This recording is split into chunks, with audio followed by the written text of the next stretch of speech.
De quoi allons-nous parler dans cette vidéo? Ça va être une vidéo relativement courte et simple, peut-être même ma dernière. Je viens de réaliser que si on écoute les vidéos en anglais et qu'on met les sous-titres français, c'est très potable. Avant, c'est sûr que j'avais déjà essayé de mettre les sous-titres dans une autre langue sur YouTube et c'était une expérience un peu désagréable pour moi. Mais si je me remets dans le mood de l'époque, c'était pas de l'information que je voulais absolument acquérir.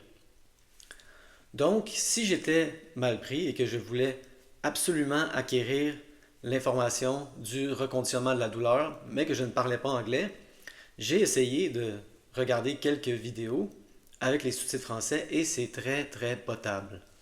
Je comprenais l'essence du propos.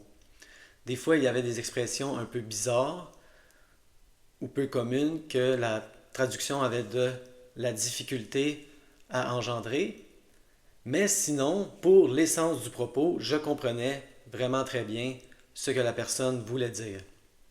On peut même traduire les commentaires. Donc c'est vraiment quelque chose que je vous conseille parce que là, si vous avez regardé toutes mes vidéos, vous êtes rendu à 150. Je crois qu'après 150, dans mon cas en tout cas, il y avait une espèce d'effet de saturation ou peut-être même de sursaturation avec les personnes. Peut-être que c'est juste moi. Mais si vous voulez plus d'informations sur le reconditionnement de la douleur, je vous conseille fortement d'écouter les vidéos en anglais avec les sous-titres français. Même si c'est pas idéal, j'ai regardé plusieurs vidéos, c'est très potable. Je comprenais vraiment l'essence du message et donc je vous le conseille.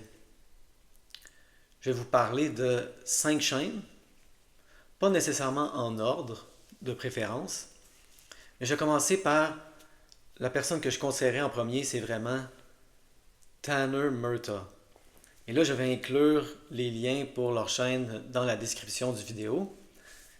Moi, c'est avec lui que j'ai commencé et avec le recul, je conseillerais à quelqu'un de commencer avec lui. Il a beaucoup de vidéos et évidemment, comme je le dis fréquemment, je conseille fortement de les écouter en ordre chronologique. En ordre chronologique, il y a une expansion des concepts. On comprend de mieux en mieux ce qu'ils veulent dire. Donc, Tanner Murtaugh. Ensuite, Tanner Murtaugh est vraiment très rond. Il parle de plusieurs sujets. Il couvre la douleur chronique sous beaucoup d'angles. Il dit, si vous faites des sessions avec moi en personne ou avec Zoom, on peut faire plus de 50 sessions sans faire la même chose deux fois. Beaucoup d'approches, beaucoup de techniques, très larges. Je recommande de commencer avec lui. Ensuite, si votre challenge est plutôt comportemental, c'est plus que ça avec Jim Prusak.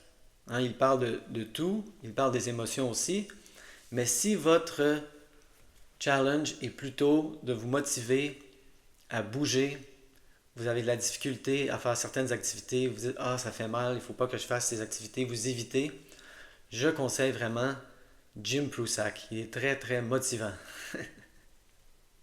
Je regardais une de ses vidéos chaque matin. Get going. Get going. Je me levais le matin, je disais oh non aujourd'hui, beaucoup de symptômes, je vais relaxer, je vais me tenir tranquille.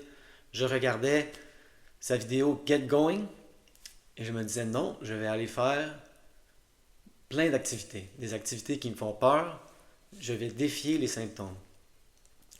Donc Jim Prusak. Ensuite, il y a Dan Buglio. Et lui, il a plus de 2000 vidéos, donc ça vous prendrait vraiment une longue période de temps passée à travers. Lui, c'est le plus simple. Il n'appelle pas ça douleur neuroplastique, il appelle ça Perceived Danger Pain. Et lui, c'est ça qu'il dit, c'est de la douleur de perception de danger. Vous avez mal, vous avez un symptôme, c'est simple, votre cerveau s'est senti en danger, on le rassure. On s'envoie des messages de sécurité, on ne complique pas trop le processus. C'est vraiment, j'aime beaucoup la simplicité du message, ça m'a permis vraiment d'épurer vers la fin de mon reconditionnement de la douleur. Mais sinon, il y a aussi Dan Ratner. Dan Ratner et sa chaîne Crushing Doubt. Je n'ai pas regardé toutes les vidéos de Dan Ratner. J'ai surtout focusé avec lui sur les vidéos où il explique sa technique des 3 colonnes et où il fait des sessions avec des gens qui sont enregistrés. On peut assister à des sessions avec des gens qui vont de 3, 4 à 5 séances. Et donc, on voit comment il exerce le reconditionnement de la douleur en temps réel avec un vrai client. Très intéressant. Et la dernière et non la moindre dans mon top 5, Yonit Arthur, Dr. Yo, et la chaîne Steady Coach. Elle parle principalement d'étourdissement. Étourdissement chronique, chronic dizziness. Mais la plupart de ses conseils, je ne devrais pas dire tous ses conseils, mais un gros pourcentage de ses conseils s'appliquent à la douleur. Donc elle, c'est un peu l'inverse des autres chaînes. Les autres chaînes sont presque toujours en train de parler de la douleur et les autres symptômes. Il faut toujours dire ça, hein? Et les autres symptômes. Elle, c'est le contraire, c'est plutôt les symptômes comme les étourdissements, et la douleur aussi, en passant. Mais avec sa chaîne, on réalise vraiment que, dans un certain sens, les symptômes ne sont pas importants. Si votre système nerveux est apeuré, est en mode alerte, il va y avoir toutes sortes de symptômes qui sortent. Et je dirais que, jusqu'à un certain degré, les symptômes ne sont pas importants de la manière que ça sort. Et ça, on le réalise surtout avec l'impératif du symptôme. Comme moi, quand il y avait une douleur qui s'en allait, une autre réapparaissait. Et quand la douleur disparaissait, un autre symptôme apparaissait.